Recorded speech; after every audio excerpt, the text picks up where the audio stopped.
अस्सलाम वालेकुम, नमस्कार, सत श्री अकाल एंड गुड इवनिंग। मैं हूँ आरज़ू काज़मी और आप हमेशा की तरह से हैं मेरे यूट्यूब चैनल पे। हम जी आज हमारे साथ हैं डॉक्टर अभिषेक मिश्रा जी। बहुत शुक्रिया सर कि आप आए, थैंक यू। आपका आदेश और हम ना आए आरजू जी, ऐसा कैसे हो सकता है? बहुत शुक्रिया सर, इस बात का भी शुक्रिया कि अब आप अच्छे से नमस्कार करने लगे। मैंने आपको पाकिस्तान से बैठ अभी के तक सिखा आपका दिया। वीडियो आया नहीं है मेरे पास।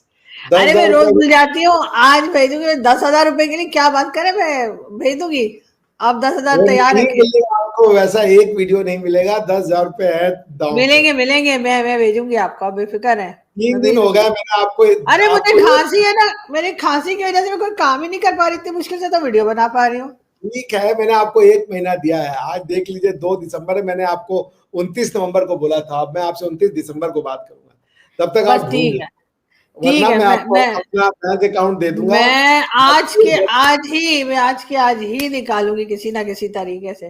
खैर, हम आगे भारतीय बढ़ते हैं। जी, भारतीय 10,000 रुपए, पाकिस्तानी 30-35 हजार रुपए बनेंगे। कृपया आप कोई मेरे बात अकाउंट। नहीं। आपको मैं भेज दूंगी। आपको पता नहीं मैं कितनी अमीर हूँ, आपको पता है कि हाँ, मतलब ये ठीक है। 30-35 हजार जो है वो, मतलब मैं भेज तो दूंगी, उसके बाद मेरे घर 2 हफ्ते खाना नहीं बनेगा। ये है। अच्छा, और आपके उन्हीं 10,000 के रुपए पे के बदौलत मेरे घर में 2 हफ्ते खाना बनेगा, तो आप समझ रही है, हाँ। तो हालत उधर भी सही है। आपका चूल्हा बंद होगा तो इधर चलेगा। आप समझ तो रही है। बस हम यही करते हैं, हम यही कर लेते हैं। कोई बात नहीं, हमारे दोस्त खा लें, एक ही बात है। हमने खाया, उन्होंने खाया, एक ही बात है। लेकिन हम सर तो अगर ऐसे हम खा करेंगे। बात करें टूरिज्म की, भारत और यूएई, हम हमेशा से सुनते आए हैं कि ये दो कंट्रीज जो हैं वो टूरिज्म से बहुत कमाते हैं। तो हमने सोचा क्यों ना हम भी थोड़े टूरिज्म पे बात करें, शायद हमारे लोगों को भी कोई अक्ल आए और हम भी टूरिज्म पे कुछ कर पाए। तो क्या लगता है आपको कि भारत अपनी टूरिज्म को लेकर कैसे आगे बढ़ा? से मैं कभी भारत आई, मुझे भी बहुत शौक है घूमने का, लेकिन मैं ताजमहल नहीं जाऊंगी। तो ताजमहल से स्टार्ट ना कीजिएगा, कहीं भी और से लिएगा कि क्या ऐसी जगहें, आप वैसे भी आप पूरी दुनिया में घूमते रहते हैं, आपके ख्याल से टूरिज्म कितना इम्पोर्टेंट है किसी की भी लाइफ के लिए, कि मतलब थोड़ा फ्रेश हो जाते हैं, अच्छा लगता है, क्या होता है? देखिए, पाकिस्तान की टूरिज्म पे बात करने से पहले मैं आपसे पूछना चाहूंगा आरजू जी, टूरिज्म क्या होता है? मैं यही आप कह रही हूँ, टूरिज्म क्या होता है और हिंदुस्तान की टूरिज्म। पाकिस्तान में तो टूरिज्म है ही कोई नहीं, तो आप क्या बात करें? भाई क्यों नहीं है, मैं बता रहा हूँ आपको। वही टूरिज्म में क्या होता है, आप किसी को सिर्फ पहाड़, पत्थर, नदियां, नाले, अच्छे सीनिक व्यू के लिए नहीं बुला सकते। ठीक है ना, क्योंकि दुनिया भर में ऐसे सीनिक व्यू हैं। ये नहीं है कि कश्मीर में ही स्वर्ग है। मैंने कश्मीर से भी बहुत ज्यादा सुंदर जगह देखी है दुनिया में। बहुत अच्छे अच्छे सुंदर है। डिपेंड करता है किसको क्या अच्छा लगता है। किसी को बर्फ और पहाड़ अच्छे लगते हैं, किसी को समुद्र अच्छा लगता है, किसी को रेगिस्तान अच्छा लगता है, किसी को अफ्रीका अच्छा लगता है। डिपेंड। टूरिज्म बेसिकली क्या है? Human element plus geographical. Pakistan के पास ज्योग्राफिकल एलिमेंट तो है, मुझे पता है, क्योंकि मेरे ही देश का टुकड़ा है। तो स्वात है, मीरपुर है, उधर पूरा जो वाला एरिया है बहुत सुंदर है, वो मैं जानता हूं उसको। लेकिन आपके पास वहां पर ह्यूमन एलिमेंट नहीं है, क्योंकि आपने वहां की कल्चर को मार दिया है। क्या दिखाएंगे आप वहां पे कि ये पहाड़ देख लो, ये बहते हुए नदियों को देख लो और गाना गाओ, बहने दे मुझे बहने दे। ये गाने के लिए आएगा कोई आदमी? वो गोरा नियाग्रा फॉल्स चला जाएगा। वो आता है। आप किसको बुला रही हैं? आप mostly European tourism, Asian tourism में, जैसे आपके जापानीज, चाइनीज, इंडियंस। आज की डेट में इंडियंस बहुत टूरिस्ट, बड़े टूरिस्ट बन के उभरे हैं दुनिया भर में। इंडिया यूरोप को अकेले 30-35% का टूरिज्म से पैसा कमाता है। इतने अमीर हो चुके हैं इंडियन आज की डेट में। जाते हैं तो यूं लेविश, आपने देखा होगा दीपिका पादुकोण को, जब वो जाती हैं तो पादुका में जाती हैं और आती हैं तो जूतों में आती हैं। पादुका से जूतों तक का सफर क्या $1 बिलियन, अरे वो सब पैसे खर्च हो रहे हैं ना। तो tourism is the cultural kaleidoscope of a country. आपने अपनी हिस्ट्री मार दी। बुद्धा के बड़े बड़े, अगर आपने बुद्ध आपके यहाँ पे एक बार लेटे हुए बुद्धा मिले थे बहुत पहले, अभी कुछ दिन पहले, खुदाई में तोड़ ताड़ दिया जी उसको। अगर आप उस बुद्धिस्ट अपनी हेरिटेज को यूज करती, पूरा जापान आता आपके यहाँ पे। अब आपके यहाँ पे लोगों ने फैला दिया जी, हिंदुओं ने जी जब बुद्धि मूर्तियों को तोड़ दिया है, बुद्धों को जला दिया है, मार दिया है। एक आप ही के परम ज्ञानी व्यक्ति ने मुझे कल मेल लिखा था, पूरा का पूरा जापान बनारस में इन्वेस्ट करता है। मैं बनारस का रहने वाला हूँ। सारनाथ करके एक जगह है जहां पे गौतम, जैसे ना जब निकले, हमारे यहाँ ये कहा जाता है जब सिद्धार्थ अपने महल से निकले और जंगल में पहुंचे और जब उनको ज्ञान मिला, वहां तक का सफर वो सिद्धार्थ से गौतम हो गए, सिद्धार्थ से बुद्ध हो गए। और जब वो बुद्ध बन गए, उसके बाद वो पहली बार जो अपना पहला उन्होंने इनलाइटमेंट के बाद पहला जो स्पीच दिया वो बनारस के सारनाथ में दिया। बनारस वो नगरी है जहां पे वेद की भूमि कही जाती है, भगवान शिव की, महादेव की भूमि कही जाती है, वो शिव की नगरी है। वहां पे उन्होंने पहला अपना वो दिया। आपके यहाँ पे लोगों ने फैला दिया, ये भारत का कम्युनिस्ट और भारत के इस्लामिस्ट को ये फैला दिया गया कि हिंदुओं ने जी बुद्धिस्टों को जलाया है, बुद्धिस्टों को मारा है, और उसके बाद सारे की दुनिया के बुद्धिस्ट जो हैं उनके पास ऐसा कोई डॉक्यूमेंट नहीं है। ये परम ज्ञान सिर्फ आपके और हमारे यहाँ के लोगों को है। जापानीज को नहीं पता है, चाइनीज को नहीं पता है, थाईलैंडर्स को नहीं पता है, म्यांमारीज को नहीं पता है, लेकिन हमारे और आपके यहाँ को पता है। तो देखिए, आपने अपनी कल्चर को नष्ट कर दिया। आपके पास बुद्धिस्ट सर्किट हो सकता था, आपके पास सनातन सर्किट हो सकता था, हिंदुओं का सर्किट, आपके पास जो है वो सिखों का सर्किट हो सकता था, पर आपने क्या दिया? सबको बर्बाद कर दिया। अब हर आदमी जी वहां पे बस एक ही लिबास है और एक ही तरीके का वो है, अपनी कल्चर की वो बात नहीं कर सकता। कि कोई मंदिर को देख करके जाएगा और उसको अपने मंदिर और बुद्धा के स्टैचूट अगर टूटे हुए दिखेंगे तो वो बाहर आके आपकी तारीफ तो नहीं करेगा। आपके पास बहुत कुछ है दिखाने को, आप बहुत रिच है, मगर दिक्कत ये है कि आपने उस रिचनेस को रिजेक्ट कर दिया। नहीं, आप बात ठीक कर रहे हैं, लेकिन सर इसीलिए मैं आपसे बात करना चाह रही थी कि हिंदुस्तान में अगर कोई टूरिस्ट आता है तो आप क्या समझते हैं कि वहाँ पे ऐसी कौन सी अट्रैक्शन है, कौन सी जगहें हैं जिससे कि कोई भी टूरिस्ट वहाँ पे जाना पसंद करे? देखिए, जापान, काशी क्योतो प्रोजेक्ट जो बना था, मैं बनारस में हूं ना, वहां पे बनारस में ये सारनाथ जो है, वहां सारे बुद्धिस्ट आते हैं, जापान से, थाईलैंड से। वहां पे जो है जापानीज ने करोड़ों रुपए इन्वेस्ट किए हुए हैं। उसकी वजह से जापानीज का एक बहुत सॉफ्ट कॉर्नर है भारत के लिए, और हम आने के बाद उनको कोई बेइज्जत नहीं करते। हम कहते हैं हाँ भाई, ये हमारी कल्चर का पार्ट है, भगवान बुद्ध हमारे थे, उनको दृष्टि दिखाया जाता है, भगवान बुद्ध की सारी चीजें, लोग उस बलिदान में रहते हैं। भगवान बुद्ध की मंदिर में जाके एक हिंदू से लेकर के जो वो है नॉर्मल एक्सेप्ट मुस्लिम, सब जाके वहां अपना मत्था टेक के आते हैं। तो वो जब वो देखते हैं कि हाँ मेरे भगवान बुद्ध की तो सारी जगह वो एक्सेप्टेंस है, बुद्धिस्ट हेरिटेज को, बुद्धिस्ट उसको जो है टीवियों पे और उसके माध्यम से, क्या नाम है, लेजर शो के माध्यम से, दूसरे माध्यम से आपको म्यूजियम्स में दिखाया जाता है, परिधान दिखाए जाते हैं, बुद्धिस्ट मॉनेस्ट्रीज दिखाई जाती हैं, उनको बोला जाता है आप इन्वेस्ट कीजिए बुद्धिस्ट शिक्षा के ऊपर, आप प्रचार प्रसार करिए। आप डाउन साउथ में आएंगे तो आप, हमने विविधता, देखिए टूरिज्म विविधता है। जो टूरिस्टिक आदमी होता है ना, वो सिर्फ, देखिए दो तरह के टूरिस्ट होते हैं, एक तो हनीमून वाले, उनको टूरिज्म से कोई मतलब नहीं है, उनको खाली एक अच्छी जगह चाहिए। दूसरे होते हैं जो दुनिया की वैरायटी को देखना चाहते हैं। दुनिया की वैरायटी मतलब मानवता की वैरायटी को, इसको प्लूरलिज्म कहते हैं। कि भाई यहाँ पे देखो ये ऐसे खाना बनाते हैं, ये केरला में देखो धोती पहनते हैं, अच्छा नॉर्थ इंडिया में ऐसे धोती पहनते हैं, नॉर्थ ईस्ट इंडिया में ये है, प्लूरलिज्म है। हम ये नहीं कहते कि नॉर्थ ईस्ट वाले जो है वो खराब हैं, साउथ वाले खराब हैं, सेंट्रल वाले खराब हैं, नॉर्थ वाले खराब हैं, सबकी अपनी पर। एक बार मुझसे एक विदेश में एक आदमी ने पूछा कि what is the national dish of India, तो मैंने उससे कहा भाई मेरी क्या गर्दन उतरवाओगे? इंडिया में यूपी बिहार में लिट्टी चोखा है, यूपी में दाल भात है, दाल बाटी आ जाता है राजस्थान में, मध्य प्रदेश में, उसके बाद आपका ये सेव पापड़ी और क्या क्या, सेव टमाटर भाखरी ये आ जाता है आपका गुजरात में, डोसा इडली सांबर मिसल पाव पाव। भारत में एक डिश, नॉर्थ में, हमारे नॉर्थ ईस्ट में फिश है, पोर्क भी खाते हैं, बीफ भी खाते हैं नॉर्थ ईस्ट में। तो हमारी तो विविधताएं हैं, हम ये दिखाने के लिए बुलाते हैं, हम उनको ह्यूमन टूरिज्म के लिए बुलाते हैं। हम ये बताते हैं कि 10,000 साल से हमने इसको प्रिजर्व करके रखा है। आइए देखिए कैसे हमारे एंशिएंट लोग अपना जीवन जीते थे। हमने उन मॉन्यूमेंट्स को प्रिजर्व करके रखा है, हम वो दिखाते हैं। हम भारत की विविधता दिखाते हैं, मानवता की विविधता दिखाते हैं। हम उनको ये महसूस कराते हैं कि इस विविधता में आपकी भी झलक है, आप इसका पार्ट हो। हम ये नहीं कहते कि आप यहां आगे आइए अब आपको दीन की शिक्षा देने कन्वर्ट हो जाइए। मैंने देखा था एक बेचारा कोई गोरा टूरिस्ट फंस गया था आपके यहाँ पे, लोग लगे उसको कन्वर्ट करने कि आओ बताएं तुम्हारा क्यों गलत है। ये सब करिएगा, कौन आएगा? सबको आपने बता दिया कि तुम तो एम्बेसडर ऑफ कन्वर्जन हो, तो कोई घूमने आ रहा है तो अब आप लगे उसको सुखाने, तुम्हारे रिलीजन में यार बहुत झंडू झंडू बातें लिखी हैं हमारे रिलीजन में, तो अब वो बेचारा टूरिज्म करने आया है, वो कह रहा हाँ आ रहा हूँ भाई साहब, अभी तो जाने दो। तो आपने दुनिया को बनाया है। अब हमारे यहाँ आता है तो चर्च भी बगल में है, मंदिर भी बगल में है, मस्जिद भी बगल में, कुछ हो जाता है।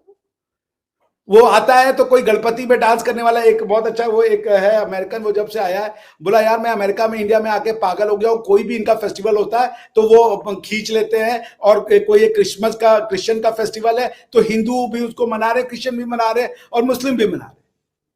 भारत ने सबको अपनाया, इसलिए हम बुलाते हैं। हमारी में भी कमियां है, हमारी टूरिज्म सेक्टर में सबसे बड़ी कमी क्या है? गंदगी, उसको हमें इंप्रूव करना है। दूसरा कि भारत में कुछ दिनों से मैं रेसिज्म की भी बूथ देखने लगा हूं, जो मुझे बहुत बुरी लगती है। जैसे जो रशियन टूरिस्ट आते हैं, उनको ये रशियन लड़कियों को लेकर के जो जोक्स बनते हैं कि 5 रुपए में तो रशियन मिल जाएगी, 50 रुपए में रशियन मिल जाएगी, इस तरीके के रेसिस्ट जोक नहीं करने चाहिए, नहीं करने चाहिए ऐसे। रशियन आपको मुंह भी नहीं लगाते, अभी आप उनका स्टैंडर्ड नहीं देखें।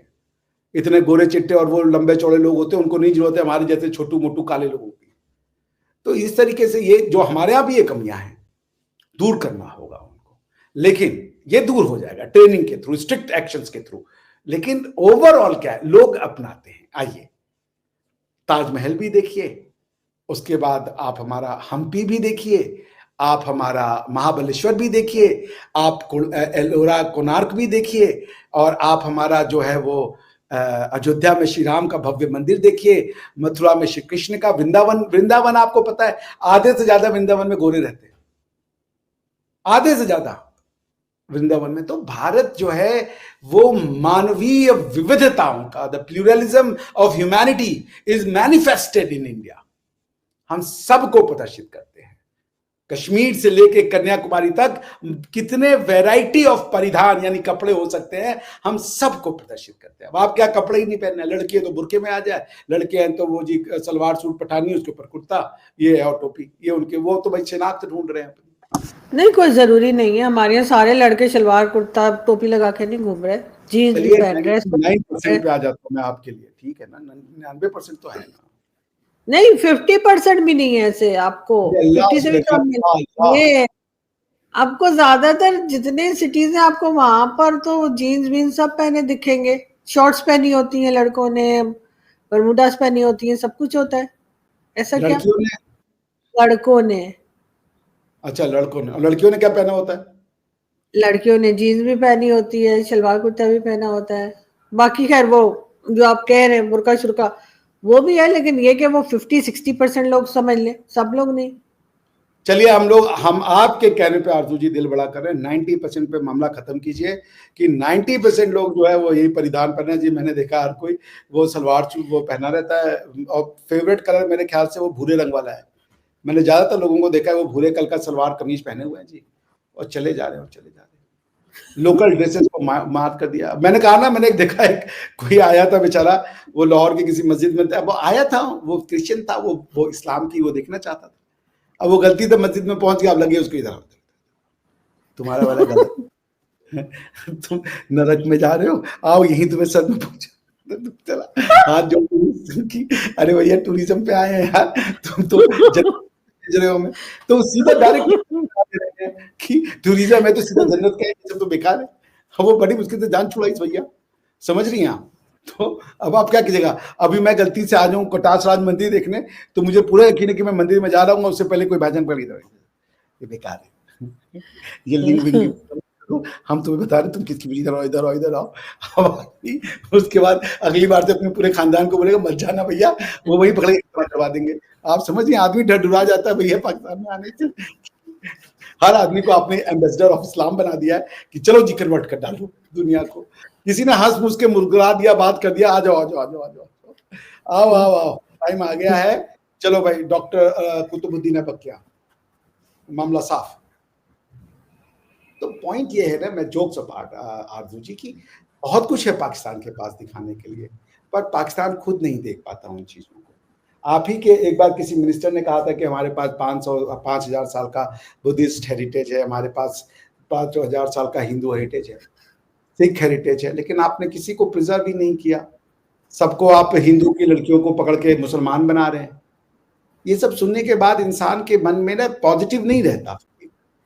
श्रीलंका वाला गलती से गया था तो उसको आपने पकड़ के क्या ऐसा भूना है, फ्राई किया है, बेचारा ओए ओए ओए ओए ओए कि सीधे ही टिकट कट गया। मतलब कोई जल्दबाजी में डेड बॉडी को भी दफनाने उफनाने का टाइम नहीं दे रहे, वहीं पर मामला खत्म हो गया। ये लीजिए, ये बचा है, सरकार ले जाइए आप। अब आप ये इमेज पेश कर रहे हैं दुनिया को। किसी की रिस्पेक्ट तो करिए, सोसाइटी को वैसा बनाना पड़ेगा। Arzoo ji, tourism is a human emotions. कई बार लोग ह्यूमैनिटी से कनेक्ट हो जाते इसीलिए इसीलिए सर मैं बार बार इसीलिए कह रही हूँ कि मैं इंडिया में जो टूरिज्म चल रही है मैं उसके बारे में जानना चाह रही हूँ कि अगर कोई आता है तो आपके ख्याल से वो अफोर्ड कर पाता है, जो होटल है, जो जिस तरह से शॉपिंग एरिया है, फूड स्ट्रीट होगी, तो मतलब अगर कोई आता है तो आपके ख्याल से वो अपने उसका बजट सेट हो सकता है उस बजट में, मिडिल क्लास वाला? 5 स्टार वाला भी आ रहा है, पहाड़गंज में भी आ रहा है, 1,000 रुपए डेली पे भी होटल ले रहा है, 500 रुपए डेली पे भी होटल ले रहा है, 5,000 पे भी ले रहा है। पॉइंट ये नहीं है कि वो अफोर्ड कर रहा है, पॉइंट ये नहीं है कि वो एक बार आ रहा है, पॉइंट ये कि क्या वो दोबारा आएगा, पॉइंट ये है कि क्या वो और लोगों को लेके आएगा। ये है पॉइंट टूरिज्म का। एक बार किसी को झाड़ झूड़ के आप ले आइए और उसके बाद वहीं उसको कोशिश कीजिए कि आज तो बस सेवा हो गई, तो वो नहीं होता ऐसे। अब जैसे मैंने आपको बताया, मेरे एक स्टूडेंट थी, वो क्रिश्चियन है, उसके शादी हुई उसके यहाँ पे क्रिश्चियन एक गोरे लड़के से, तो दोनों पार्टीज क्रिश्चियन थी। तो वो जो आया वो कहा कि भाई ये तो क्रिश्चियन से शादी करनी होगी क्या, ये इंडियन वे ऑफ शादी कहाँ गई। तो जो क्रिश्चियन उनको कन्वर्ट करते समय बोला गया था कि ये सब मत करो, ये गलत चीज है, वो वापस से उन्होंने किया, क्योंकि अब दुनिया में इनको अप्रिशिएट किया जाता है। तो टूरिज्म सिर्फ जगह का नाम नहीं है। Tourism is not a touristic place, tourism is a holistic essence, feeling of culture, of human diversity, of manifestation of. अब अगर मस्जिद ही देखनी है तो यार मैं सऊदीया नहीं जाऊंगा, मैं समरकंद बुखारा नहीं चला जाऊंगा। मुझे अगर मस्जिद देखनी होगी आरजू जी तो मैं कभी पाकिस्तान नहीं जाऊंगा, मैं समरकंद चला जाऊंगा, बुखारा चला जाऊंगा, सऊदीया चला जाऊंगा, यूएई चला जाऊंगा, वो ओरिजिनल है। तो आप ह्यूमन एलिमेंट पे काम कीजिए, लोगों को प्यार दीजिए, लोगों को बताइए कि तुम भी इसी मानवता का पार्ट हो, हम भी इसी मानवता का पार्ट है। देखिए टूरिज्म मैं फिर डिफाइन करूंगा, tourism is not just a historical place, वो म्यूजियम हो जाएगा। Tourism is overall connection of humanity, one humanity to other humanity. ऐसा कीजिए कि जब एक बार कोई जाए तो कहे यार बहुत बड़ा सुंदर, यार वहां के लोग बड़े प्यारे हैं यार। अब मैं गलती से चला गया और आपने मुझसे कहा कि भाई अभिषेक से अकबर बनने का टाइम आ चुका है, अब मैं मारे डर के वापस आ जाऊंगा कि भाई रुक जाओ, वरना वो भाई सीधा सीधा सेव करके भेज दे। नहीं, हम आपको बिल्कुल अभिषेक से अकबर नहीं बनाएंगे। और आई होप के कैसा लग रहा आपको? टीपू सुल्तान ना बना दे मुझे ये लगे। नहीं, हम ऐसा कुछ भी नहीं करेंगे, लेकिन खैर हमने आज यही बात हम करना चाह रहे थे कि आखिर टूरिज्म जो है वो कितनी इंपॉर्टेंट है, और पाकिस्तान को भी अपनी टूरिज्म की तरफ देखना चाहिए, क्योंकि भारत और यूएई खास तौर पे मैं देखती हूँ कि वहां पर बहुत से यूरोपियन कंट्रीज के लोग भी जाते हैं, और एक बहुत अच्छी खासी जिसे कहते हैं ना मोटी वाली रकम जो है या इकोनॉमी में जो ऐड होता है वो टूरिज्म से भी ऐड होता है इन दोनों कंट्रीज में। खासतौर पे यूएई में तो है ही टूरिज्म, उसके अलावा शायद ही कुछ और होगा। जी, भारत ने पिछले साल 2022 में $190 बिलियन 190 बिलियन डॉलर का टूरिज्म था, और हम इसको 500 बिलियन बनाना चाह रहे हैं। आप सोचे इसका 10% कमा लें, $50 बिलियन, आपका तो बल्ले बल्ले हो जाएगा। बिल्कुल ट्रू। तो लेकिन आप किसी को बुलाना नहीं चाह रहे, वो करना होगा। बिल्कुल नहीं, मैं यही कह रही हूँ कि गवर्नमेंट को उसके ऊपर काम करना चाहिए। उससे एक सॉफ्ट इमेज भी जाती है कंट्री की, और एक अच्छी चीज है जो कि हर कंट्री को करना चाहिए। जाती है, हार्ड इमेज जाती है, अच्छी इमेज जाती है, बिल्कुल जाती है। यहाँ जाइए, एक बार कोई पाकिस्तान आए तो वो लोगों को लेकर के आए। आप समझ लीजिए, अगर कोई आ जाता है ना तो वो इंडिया के फेवर में वीडियो बनाने लगता है। आपको मैं कितने वीडियो दिखा दूंगा, वो नहीं, मैंने देखी। बिल्कुल आपको ह्यूमन टू ह्यूमन से जोड़ना है, आपको दिलों से दिलों को जोड़ना है, अभी आप पता नहीं क्या ढूंढने। बिल्कुल ऐसे बिल्कुल सही बात है, ऐसा ही होना चाहिए। बहुत शुक्रिया सर कि आज आपने ज्वाइन किया। Thank you so much. Thank you.